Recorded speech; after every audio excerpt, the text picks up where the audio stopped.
waxaa sii kordhay dilalka ku salaysan aanooyinka qabiil kaasi oo ka dhacay gudaha degmada Afgooye waxaana ugu dambeysay dil xalay loo geystay nin nabadoon ah oo degnaa degmada Afgooye gaar ahaan xaafad lagu magacaabo Raqeyle iyo 4 ruux oo qoys ah oo wada degnaa degmada Afgooye sida ay waxa u dhaceen haddana sharxaad guud idinkaga bixiyo waxa la dilay nin nabadoon ah isagoo ku sugnaa gurigiisa ku yaala xaafadda Raqeyle gudaha degmada Afgooye kadibna saacado kama aysan soo wareegin waxa aarsasho aan loo dilay qoys wada degnaa gudaha degmada Afgooye gaar ahaan xaafadda Dhagaxtuur iyaga iyo caruurtooda iyo sidoo kale waalidkooda laguna dhex dilay gurigooda xil ay isku diyaarinayeen in ay seexdaan dadka ku dhaqan degmada Afgooye ayaa baqdin ka muujinaya dilalkani hadda ka soo cusboonaaday degmada Afgooye taasi oo dadka ay u arkaan mid ka dhacday magaalada Marka ee xarunta u ah gobolka Shabeellaha Hoose nabadoon Cabdiqaadir Ajuuke oo ah waxgaradka ka soo jeeda Shabeellaha Hoose oo la hadlay TV-ga bulsho ayaa waxa uu sheegay in tani haddii ay sii socoto laga yaabo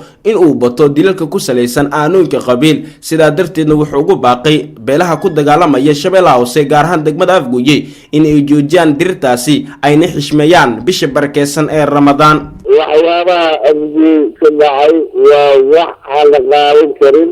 waxaa la diray wiil oray ah wiil adkuu u yahay meeshii laga qafaashay laba qof kale haddana nabadoona ah haddana dhinaca sare ayagana yani mataqaana waa la diray marka dibli la aqoonin waa xaaladaas yani mataqaana waxay soo ku kohayso meesha uu shuban doonto ma ogin marka insha allahu taala waa ogaan doonaa haddii yareen waxyaabaha arxam darada ah dadka baaqalawska ah hadda ka hor waxaa dhacday yani shababuug wax yar yaroo sagiiro ah mid Afgooye waxaa dhacday nin wiil adkuu u yahay oo cunug yar in meel lagu dilo intii kale yani mataqaana meesha laga sahaysto markii laba saac ka bacdi haddana laba kale dadka deegaanka Afgooye ayagana laba qof in laga dilo gobolka Shabeellaha Hoose ayaan ku cusbeen dilalka qabiilka ah ku salaysan